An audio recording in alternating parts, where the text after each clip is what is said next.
Assalamualaikum warahmatullahi wabarakatuh.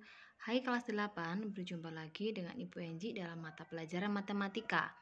Pada pertemuan kali ini, Bu Enji akan membahas bab 5 yaitu tentang segitiga dan segi empat. Yang pertama yaitu segitiga. Tahu ya, segitiga berarti dia ada 3 sisi, ada 3 rusuk sehingga disebut dengan segitiga. Yang pertama yaitu segitiga sama kaki. Segitiga sama kaki mempunyai sifat-sifat. Yang pertama, memiliki 2 sisi yang sama panjang. Yang kedua, memiliki 2 sudut yang sama besar. Kalau segitiga sama kaki berarti panjang di kedua kakinya itu sama ya. Jadi digambarkan seperti ini.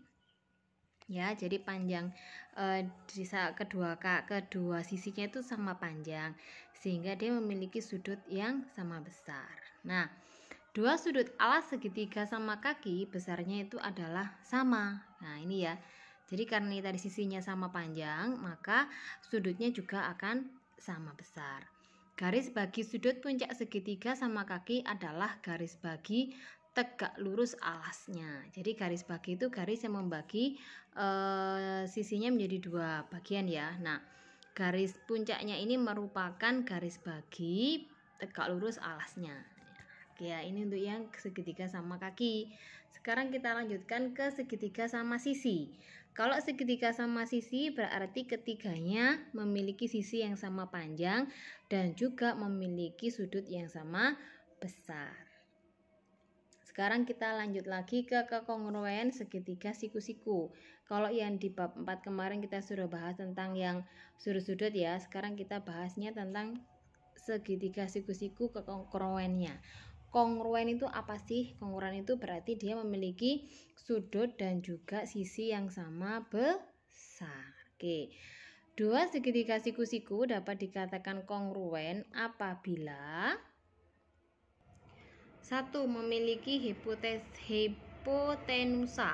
Hipotenusa itu atau sisi miring ya, yang bersesuaian sama panjang dan sudut lancip yang bersesuaian sama besar. Jadi sisi miringnya itu sama besar ya, sama panjang sehingga memiliki sudut lancipnya juga sama besar. Yang kedua, memiliki hipotenusa, sisi miringnya yang bersesuaian itu sama panjang dan juga sisi lain yang bersesuaian itu sama panjang. Jadi selain sisi miringnya hipotenusanya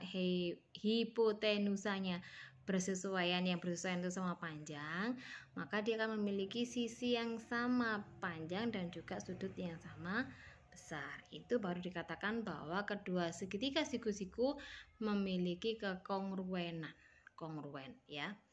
Yang selanjutnya kita ke segi empat. Nah, kalau segi empat ini bisa berupa persegi panjang, bisa berupa persegi, belah ketupat ataupun jajar genjang. Yang kita bahas di sini adalah tentang jajar genjang ya. Jajar genjang tahu bentuknya seperti apa? Ya, pinter ya. Jajar genjang bentuknya seperti ini ya, hampir sama dengan belah ketupat, cuman dia yang yang sepasang sisinya aja yang sama. Kalau belah ketupat kan tempat-tempatnya memiliki yang sama besar, sisinya sama panjang ya. Jajar genjang sifat-sifat yang pertamanya yaitu 2 pasang sisi berhadapan memiliki panjang yang sama. Jadi cuma sepasang saja yang sisinya sama ya, 2 pasang yang sisinya sama ya. Ya, jadi ini yang di Bu Enji sama di serat-serat 1 ini sama serat 2. Berarti yang seratnya sama itu memiliki panjang yang sama. Yang kedua, 2 pasang sudut berhadapan memiliki ukuran sudut yang sama. Ini ya, jadi yang berhadapan sama. Besar sudutnya sama. Yang ketiga, kedua diagonal berpotongan di titik tengah. Jadi ini diagonalnya, maka dia akan berpotongan di tengahnya. Yang terakhir, sepasang sisi berhadapan adalah sejajar dan sama panjang. Ini sebenarnya hampir sama dengan sifat yang pertama ya.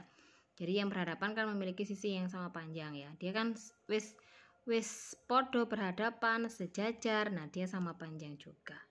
Itulah sifat-sifat dari sejajar genjang, segi 4 jajar genjang. Nah, selanjutnya di dalam jajar genjang kalau ada garis yang alasnya, salah satu garis yang jadi alasnya itu dipanjangkan, maka akan membentuk segitiga seperti ini ya. Kan ini awalnya adalah jajar genjang ya, terus akhirnya itu salah satu alasnya dipanjangkan sehingga membentuk segitiga ABC dan segitiga A aksen BC. Nah, kedua sudut ini memiliki persekutuan alas, yaitu alas apa? Alas BC, sama-sama beralaskan di BC. Segitiga ABC dan segitiga aksen BC.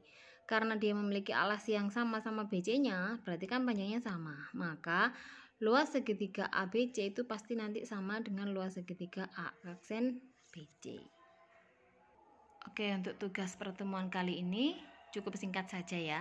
Nyatakan kekongruenan pasangan segitiga berikut. Manakah yang kongruen dan bagaimana alasannya kok kalian bisa menyebutkan bahwa dia itu segitiga yang kongruen. Segitiga siku-siku yang kongruen yang mana aja. Dan juga jangan lupa alasannya ya. Ada segitiga siku ABC, DEF, GHI, JKL, MNO, PQR. Manakah di antara keenam ini yang kongruen? Kongruen nanti disimbolkan seperti ini ya. Jangan lupa disertakan dengan bukti alasannya. Ibu Enji akhiri, wassalamualaikum warahmatullahi wabarakatuh.